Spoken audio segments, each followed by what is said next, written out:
l'anniversaire du roi devant 100 000 personnes. 100 000 personnes. Ouais, 100 000 personnes en plein air. C'est vraiment incroyable, quoi. Magnifique. Et tout le monde a une bougie à un moment donné. Et quand t'es sur le ring, tu vois même pas la fin des gens, quoi. Et tout le monde a sa bougie. C'est ouf, 100 000 personnes. Ouais. C'est carrément ouf. En plein air. Donc il n'y a pas de mur, quoi. Donc ça, c'est la revanche, hein. Oui, la revanche. Et après, il m'a dit, je t'invite dans mon camp, je m'occupe de Mais toi. qui gagne la revanche? C'est lui.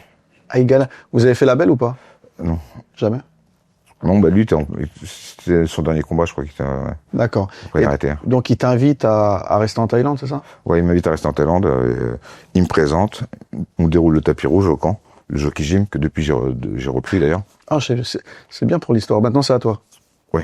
J'en mets, ok. Voilà. Et j'ai rajouté mon nom derrière pour faire un peu de pub. D'accord, et tu restes combien de temps là-bas? Je rentre à 31 ans.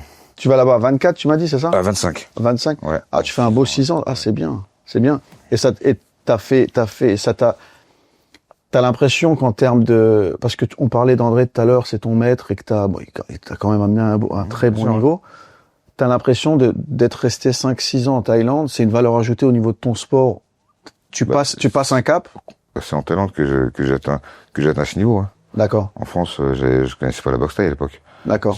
J'ai vraiment tout perfectionné là-bas, quoi. Forcément, c'est le pays où le niveau est le meilleur. Donc. T'as eu l'occasion de combattre pour des titres mondiaux, Lumpini, tout ça? Ouais, j'ai boxé pour des titres mondiaux peut-être 2-3 fois contre des gens que j'avais déjà battus. Ce jour-là, j'ai perdu. J'ai boxé le champion du Lumpini et le champion du Raja. J'ai mis KO, mais il n'y a pas de titre en jeu. D'accord. Donc à partir de ce moment-là, c'est officiel, quoi. Ton niveau, puisqu'on tout le monde sait, quoi. Ouais. Il n'y a pas de titre en jeu, mais c'est quand même le champion, quoi. D'accord. Donc il n'y a pas de titre en jeu. Et j'ai pas gagné beaucoup de ceintures, parce que déjà j'étais tout seul, j'ai pas mal de managers. D'accord. Donc je boxe les champions dans leur pays, à leur poids, dans leur discipline. Quand tu dis t'étais tout seul, qu'est-ce que t'entends par là? Bah normalement, il y a un manager qui va te trouver des combats, qui va faire gaffe que tu te fasses pas arnaquer, que tu sois toujours plus ou moins gagnant. Donc c'est l'agence dans les échanges, okay. Et que tu gagnes de l'argent. Moi j'ai pas tout ça, quoi. Ok.